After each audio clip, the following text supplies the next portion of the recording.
I think my greatest lesson has been that vulnerability is our greatest strength. For 27 years, they were the fairy tale Hollywood couldn't stop pointing to, while every other A-list marriage crumbled under the weight of fame. Hugh Jackman and Deborah Lee Finesse seemed to be the exception, the proof that love could survive superhero franchises, red carpets, and decades in the spotlight. Then, in the span of about 2.5 years, it all came apart. And when Finesse finally spoke, she didn't sound amicable at all. She called it a traumatic journey of betrayal. That single phrase detonated across entertainment media, and it's worth asking, what actually happened here, and how much of what's being said is confirmed, and how much is still just noise? To understand why Deborah's betrayal comment landed like a gut punch, you must go back to how this love story started. Because for decades, it was told as one of the sweetest origin stories in Hollywood. They met in 1995 on the set of the Australian TV series, Corelli. Jackman was a fresh drama graduate on his first professional job. Finesse was already an established star in Australia. By his own account, years later, he was picked up for a car ride to set, and Finesse turned around, took off her sunglasses and introduced herself. And he knew instantly he liked her. Within weeks of working together, they likely turned into something he described as an inconvenient, unprofessional crush on his own leading lady. He avoided her at first, worried it would be a mistake. Eventually, he confessed it anyway and found out she felt the same way. There's a detail from the very beginning of their relationship, back when they were still just dating, that entertainment reporters have dug up and circled back to since the divorce filing. In a 2018 podcast interview, Jackman revealed that Finesse had once tried to end things early on, but he talked her out of it, convinced she was the one. They married in April 1996 in a church outside Melbourne and built a life that spanned 2 continents, 2 adopted children, and nearly 3 decades in an industry notorious for eating marriages alive.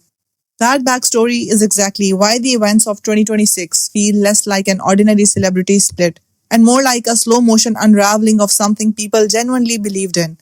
In September 2023, Jackman and Finesse released a joint statement that read like countless celebrity breakups before it.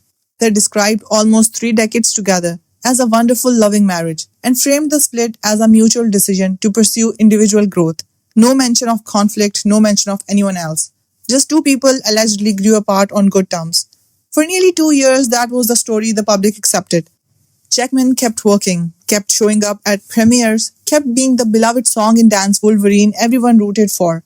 Finesse stayed largely out of the spotlight. If there was tension behind the scenes, almost nobody outside their circle knew it. Then came May 2025, and everything changed. On 23rd May 2025, Finesse officially filed for divorce in Suffolk County, New York.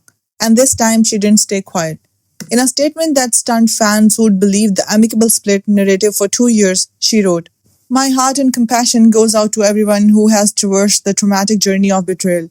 She called the end of her marriage a profound wound that cuts deep. Betrayal, not growth. Not distance, betrayal. It was a word choice entertainment reporters couldn't ignore. And it instantly reframed everything the public thought it knew about that wonderful, loving marriage. If the split really was mutual and amicable, why was betrayal the word she reached for nearly 2 years after the fact? Finesse didn't stop there. In later remarks, she leaned into something more spiritual, saying she believed God, the universe, whatever you relate to as your guidance, is always working for us, and that the ordeal had forced her to find knowledge and wisdom she wouldn't otherwise have gained. It looked less like a woman moving on quietly and more like someone processing something that genuinely broke her. Days after Finesse's statement went public, someone from inside Jackman's actual inner circle broke his own silence, and it's one of the only genuinely on-the-record reactions from anyone close to either party. Gus Vollant, an Australian radio and TV personality who has been Jackman's best friend since the two attended kindergarten together in 1973, addressed the situation directly during an appearance on the Australian breakfast show Ben Fodham Live. Vollant isn't some casual acquaintance weighing in for clicks. He and his wife were named godparents to Jackman and Finesse's son Oscar. Asked about Finesse's betrayal statement, Vollant didn't dismiss it or downplay it. "It's not just that statement, but just the last couple of years have been difficult," he said, adding that the pair go through everything publicly because of the type of people and the fame that they have. It was a rare human acknowledgement from someone who knows both of them, that the strain had been building long before the public ever got wind of it. Vollant also indicated that he and other mutual friends had made a deliberate choice to stay out of it. saying he'd been disciplined about letting Jackman and Finesse do what they've had to do. And on Jackman himself, Moreland offered the one piece of real insight the public has gotten into his emotional state since the filing. That his oldest friend is, in his words, moving on with his life. That's the closest thing to a verified insider account in this entire saga. Not an anonymous tabloid source, but a named friend of nearly 50 years, on record on radio. Here's where the story stopped being just a divorce and became a scandal with a face attached to it. Jackman has been romantically linked to Sutton Foster, his co-star from the Broadway revival of The Music Man, since earlier this year. The two went public in January after they were photographed on what was described as a romantic date night in California. Mere months, by some counts, after his marriage had technically ended, and while the ink on his divorce was nowhere near dry. The timing is what fueled the firestorm. Foster herself had filed for divorce from her husband, Ted Griffin, in October 2024, after 10 years of marriage, meaning both stars' marriages were unraveling in parallel while the two were working together night after night on a Broadway stage. Whether the relationship began before either split was finalized has never been confirmed by either party. But the overlap in timing is exactly the kind of detail that turns quiet industry gossip into a tabloid inferno. And it's precisely why so many people connected Finesse's betrayal language directly to Foster, even though Finesse herself never named her. That distinction matters. Finesse has not publicly confirmed that her betrayal comment refers to infidelity or to Foster specifically. It's an inference the public and entertainment press have made, a plausible one, given the timeline, but an inference all the same. Before the divorce was finalized, rumors swirled that the settlement had hit a wall over money. Multiple outlets reported the two were at an impasse with a combined estate reportedly worth around $250 million on the table. A Daily Mail source, unnamed as these things almost always are, claimed the standoff eventually broke, that Finesse secured a handsome spousal support payment, and that she was pleased with the outcome, supposedly telling people she got what she believed she deserved. That same source pegged her eventual take at somewhere around $100 million. None of that has been verified by court documents, and neither Jackman nor Furness has confirmed a number publicly. What we do know from the actual court record undercuts the bitter fight narrative in one important way.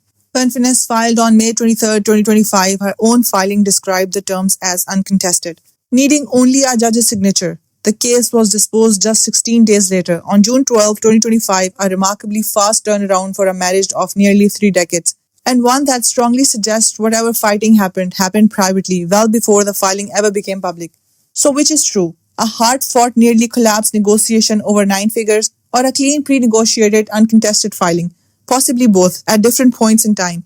It's entirely plausible that the ugly fighting rumored earlier got resolved behind closed doors long before the paperwork became public, which would explain why the actual court process looked so tidy while the backstory reportedly wasn't.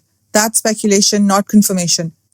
But it's a more honest read of the conflicting reports than picking one and presenting it as settled fact. Strip away the theatrics, and here's the version of events that's nailed down.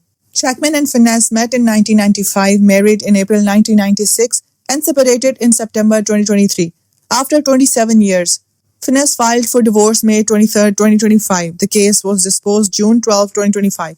Finesse publicly called the split a traumatic journey of betrayal and a profound wound that cuts deep. Jackman's childhood best friend Gus Volland confirmed the last couple of years had been difficult and said Jackman is moving on with his life. Jackman has been linked to Sutton Foster, and then in January 2025 they went public. Foster filed for divorce from her own husband in October 2024. And here's what's still floating in rumor territory, worth treating with real skepticism. The exact settlement figure reported anywhere from a disputed $250 million estate down to a rumored $100 million payout to Finesse has never been confirmed by either party or by court filings. Claims that Finesse is writing a tell-all memoir have circulated on entertainment aggregator sites, but haven't been confirmed by any publisher, trade outlet, or representative for Finesse. And the specific idea that Finesse felt a kick in the teeth watching Jackman move on has been repeated across commentary videos, but doesn't trace back to any named source, interview, or filing. Treat it as internet shorthand for the general sentiment of betrayal, not a verified quote.